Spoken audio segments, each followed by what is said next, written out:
అరుదైన రుచుల్లో మనము గోంగూర soya curry తయారు చేసుకోబోతున్నాము. మరి దానికి కావాల్సిన పదార్థాలు ఏంటో తెలుసుకుందాం. గోంగూర, నానపెట్టిన సోయా, టమాటా ముక్కలు, ఉల్లిపాయ ముక్కలు, వెన్న, సైంధవ లవణం, ధనియాల పొడి, పసుపు, జీలకర్ర పొడి, పచ్చిమిర్చి ముక్కలు, కొత్తిమీర. కావాల్సిన పదార్థాలు తెలుసుకున్నాం కదా, ఇప్పుడు ఎలా తయారు చేయాలో ఏంటో కూడా జాగ్రత్తగా చూసి నేర్చుకుందాం. సో మనం స్టార్ట్ చేద్దామా? స్టార్ట్ చేసేద్దాం. ఓకే, స్టవ్ ఆన్ చేసేసాను.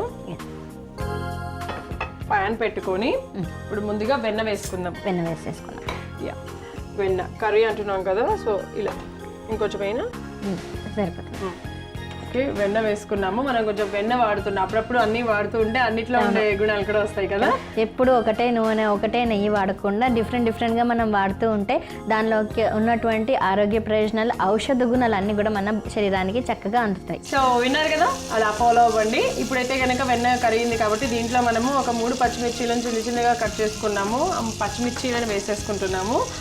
దాంతో పాటు ఈ ఉల్లిపాయలని కూడా ఇప్పుడే వేసేనామా, ఉల్లిపాయ ముక్కల్ని కూడా వేసేనా. అలాగే 1 కప్పు ఉల్లిపాయ ముక్కలు వేసుకుంటున్నాము. కొద్దిగా వేగించుకున్నాము. ఇవి వేగించుకున్న తర్వాత మిగతావన్నీ కూడా వేసుకుందాం. నాకైతే ఆకుకూరల్లో అన్నిటికంటే ఫస్ట్ ఇష్టమైందే గోంగూర. చాలా అంటే చాలా ఇష్టము. కాకపోతే మామూలుగా గోంగూర అనేది అసలు వేడి చేస్తుందా, చలవ చేస్తుందా శరీరానికి చెప్పండి మ్యామ్. చాలా మంది వేడి చేస్తుంది అని అంటున్నారు. అవునా? అవును, అంటే కొద్దిగా వేడి చేస్తుంది మనకి, అది కూడా ఎక్కువ క్వాంటిటీలో తీసుకుంటే.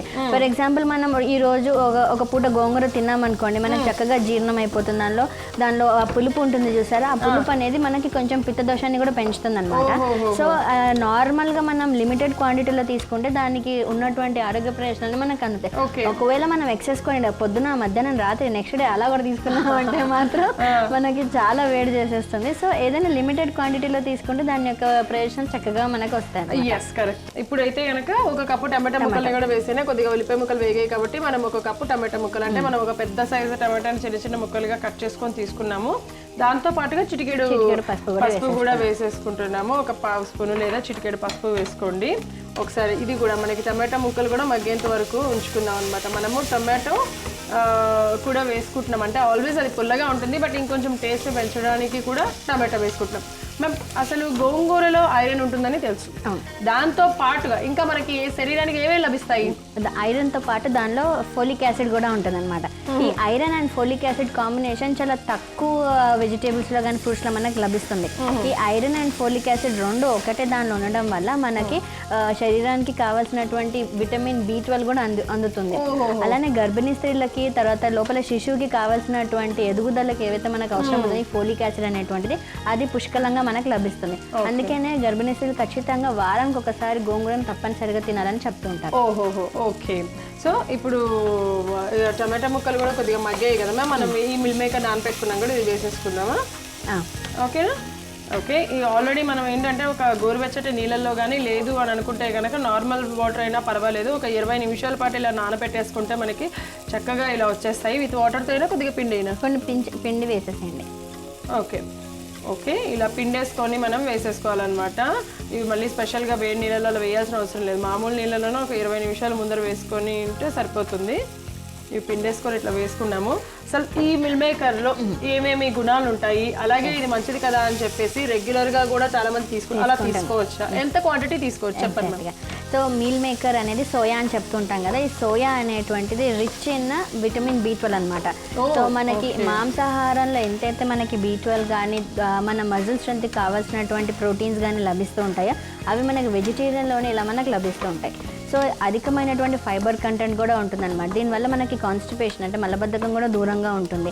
అండ్ ఈ మొత్తం రెసిపీలో మనము గోంగూర, ఈ సోయా ఈ కాంబినేషన్ ఏం చేస్తుందంటే, మనము గోంగూర ఇంతకుముందు పిత్తదోషాన్ని కొంచెం పెంచుతుందని అనుకున్నాం కదా, దానిలో ఉన్నటువంటి పుల్లదనం వల్ల. సో ఆ పుల్లదనాన్ని కొంచెం పెంచడం వల్ల, అంటే పిత్తదోషం కొంచెం పెరగడం వల్ల ఈ వాత కఫ దోషాలతో వచ్చేటువంటి సమస్యలన్నింటినీ కూడా తగ్గిస్తుంది. ముఖ్యంగా మనం సోర్ త్రోట్ అనుకున్నాం కదా, సోర్ త్రోట్ ఎందుకు వస్తుంది? కొంచెం వాతం ఇంకా కఫ దోషం అధికంగా ఉండడం వల్ల వస్తుంది. సో వాటిని బ్యాలెన్స్ చేస్తూ మనకి వచ్చేటువంటి రెసిపీ ఇదన్నమాట. ఓకే, సో అంటే మనకి అన్నిటినీ కూడా బ్యాలెన్స్డ్ గా ఉంచుతుంది. ఎగ్జాక్ట్గా.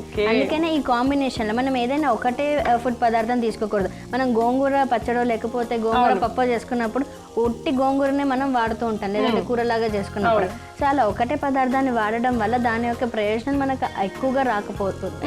సో అందుకని ఇలా మిక్స్ చేసుకున్నట్లయితే దాని యొక్క తీవ్రత కూడా తగ్గుతుంది, దుష్ప్రభావాలు ఏదైనా ఉంటే తగ్గిపోతుంది, అలానే బ్యాలెన్స్ చేసేస్తుంది అనమాట. ఓకే, సో ఇలా బ్యాలెన్స్ డైట్ అనేది ఫాలో అవ్వాలన్నమాట. ఇప్పుడు గోంగూర కూడా వేసుకుంటున్నాను మ్యామ్. మిల్ మేకర్ ఎలాగో మనము ఏమంటారు నానబెట్టుకొని వేసుకున్నాం కాబట్టి అది త్వరగా ఫ్రై అయిపోతాయి. అలాగే ఒక కట్ట లేదా 2 కట్టలు గోంగూర అనేది తీసుకున్నాం ఇక్కడ మొత్తంగా కడిగేసుకొని. సో గోంగూర కూడా మనకి త్వరగానే మంచిగా మగ్గిపోతుంది అనమాట. వారానికి ఒకసారి తీసుకోవచ్చు మ్యామ్? 1-2 సార్లు తప్పకుండా తీసుకోవచ్చు. సో ఇది మనకి చపాతీలో కానీ రైస్ లో కూడా చాలా బాగుంటుంది. ఓకే, సో దీంట్లోనే నేను ఇప్పుడు మిగతా ఇంగ్రీడియంట్స్ అన్ని కూడా వేసేసాను. ఓకే, తగినంత సైంధవ లవణం కూడా వేసేసుకుందాము మనము. చాలా ఈజీ ఇంకా సింపుల్ రెసిపీ అన్నమాట. గోంగూర తెచ్చాం కదా మనం పప్పులు వేసేసాం, ఉడకబెట్టేసాం, తిన్నాం అన్నట్టు కాకుండా ఇలా కొంచెం డిఫరెంట్ గా పుష్టినిచ్చే విధంగా ఐరన్ ఇలాంటివన్నీ కూడా మన శరీరానికి అందే విధంగా మనం తయారు చేస్తున్నాం అన్నమాట. సైంధవ లవణం వేసుకున్నాము, అలాగే ధనియా పౌడర్ ఒక 1/2 స్పూన్ వేసాను, అండ్ జీరా పౌడర్ ఒక 1/2 స్పూన్ వేసాను. 1/2 స్పూన్. ఓకే, అలాగే కొత్తిమీర ఇప్పుడైనా తర్వాత కొంచెం అది అంతా మనం తిప్పేసుకున్నాక వేసేద్దాం. దీంట్లో ఇంకా నీళ్లు పోసుకోవాల్సిన అవసరం ఏం లేదా? జస్ట్ కొద్దిగా ఇలానే ఉంటుందా? కొంచెం వేసుకున్నాం, నేను కొంచెం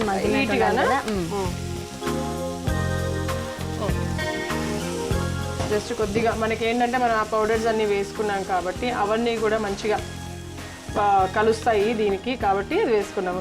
సో ఈ కాంబినేషన్ ఫైనల్ గా ఎవరైనా తీసుకోవచ్చా? ఎవరైనా తీసుకోకూడదని అలాంటిది ఏం లేదు. ముఖ్యంగా అధికమైనటువంటి రక్తపోటు ఉన్న వాళ్ళు కూడా ఇది తీసుకోవచ్చు, ఎందుకంటే వాళ్ళ బ్లడ్ ప్రెషర్ కూడా తక్కువగా ఉంటుంది అండ్ షుగర్ లెవెల్స్ కూడా మనకి కంట్రోల్లా ఉంటుంది అనమాట. సో వీళ్ళు తీసుకోకూడదు అనేది ఏం లేదు, చిన్న పిల్లలు కూడా తీసుకోవచ్చు మనం. ఎందుకంటే దీనిలో మనం ఫోలిక్ యాసిడ్ ఉందని చెప్పాం కదా, సో వాళ్ళ మానసిక వికాసానికి చాలా ఉపయోగంగా ఉంటుంది. యా, సో ఇప్పుడు కొత్తిమీర వేసినా కూడా ఉడికిపోయింది కదా. ఎవరికైనా కూడా ఉపయోగపడే ఒక అద్భుతమైన రెసిపీ అనమాట. చిన్నపిల్లలు పెద్దవాళ్ళు అందరూ కూడా, అంటే నాన్ వెజ్లో మేడం చెప్పినట్టుగా నాన్ వెజ్లో అయితే ఏ బలం అయితే ఉంటుందో, అంటే వెజ్ వాళ్ళకి చాలా తక్కువగా వస్తూ ఉంటుంది B12, దీని ద్వారా లభిస్తుంది అన్నారు. కాబట్టి ఒకవేళ విటమిన్ B12 డెఫిషియన్సీ ఎవరికైనా ఉంది అని అనుకుంటే వాళ్ళు కూడా వారానికి ఒకసారి ఇలా తయారు చేసుకొని తీసుకోవచ్చు.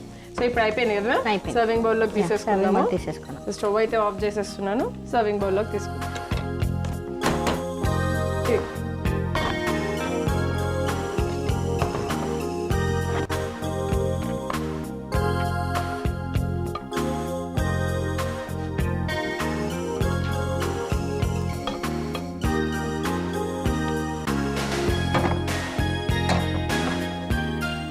సో ఇలా వేడివేడిగా మనం చపాతీలలో కానీ రైస్లో కానీ కూడా చాలా రుచికరంగా ఉంటుంది, చాలా టేస్టీగా ఉంటుంది, తినడానికి కూడా చాలా ఇంట్రెస్ట్గా ఉంటుంది. సో తప్పకుండా మీరు ఇంట్లో ఇలా ట్రై చేసుకోండి, తినండి. సో మీకు కావాల్సినటువంటి అన్ని కూడా దీనిలో దొరికిపోతాయి. కరెక్టే.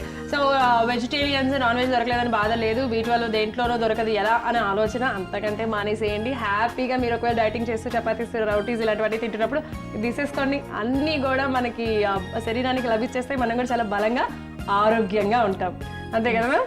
సో నాకైతే గోంగూర అంటే కోర్స్ చాలా చాలా ఇష్టమైన ఆకుకూర అనమాట.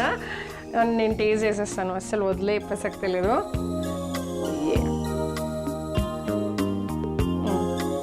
ఎలా ఉంది ఏంటి అనేది నేను టేస్ట్ చేసి చెప్తాను.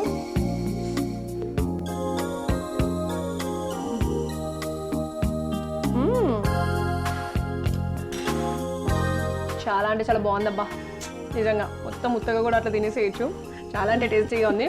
అన్నంలో ఇది కలిపేసుకొని కొంచెం నెయ్యి వేసుకొని తింటే ఆహా అట్లుంటుంది. చపాతీలో కూడా చాలా బాగుంటుంది. ఇంత ఆరోగ్యాన్ని రుచిని ఇచ్చే గోంగూర సోయా కర్రీ తయారు చేసుకోవడానికి కావాల్సిన పదార్థాలు, తయారు చేసే విధానం మరొకసారి మీకోసం. గోంగూర సోయా కర్రీ తయారు చేసుకోవడానికి కావాల్సిన పదార్థాలు: గోంగూర, నానపెట్టిన సోయా, టమాటా ముక్కలు, ఉల్లిపాయ ముక్కలు, వెన్న, సైంధవ లవణం, ధనియాల పొడి, పసుపు, జీలకర్ర పొడి, పచ్చిమిర్చి ముక్కలు, కొత్తిమీర. గోంగూర సోయా కర్రీ తయారు చేసుకునే విధానం: ముందుగా స్టవ్ వెలిగించి పాన్ పెట్టుకొని వెన్న వేసి కరిగించుకోవాలి. వెన్న కరిగాక అందులో 3 పచ్చిమిర్చి ముక్కలు, 1 కప్పు ఉల్లిపాయ ముక్కలు వేసి వేయించుకోవాలి. తర్వాత 1 కప్పు టమాటా ముక్కలు, చిటికెడు పసుపు, నానపెట్టుకున్న సోయా చంక్స్ను కూడా వేసి కలుపుకోవాలి. తరువాత 1 కట్ట కడిగి పెట్టుకున్న గోంగూర, తగినంత సైంధవ లవణము, అర చెంచా ధనియాల పొడి, అర చెంచా జీలకర్ర పొడి వేసి బాగా కలుపుకొని మరికొద్దిసేపు ఉడికించుకోవాలి. మిశ్రమం మంచిగా ఉడికాక కొత్తిమీరను కూడా వేసి మరోసారి కలిపి సర్వింగ్ ప్లేట్లోకి తీసుకుంటే శరీరానికి B12ను అందించి బలాన్ని, ఆరోగ్యాన్నిచ్చే గోంగూర సోయా కూర రెడీ.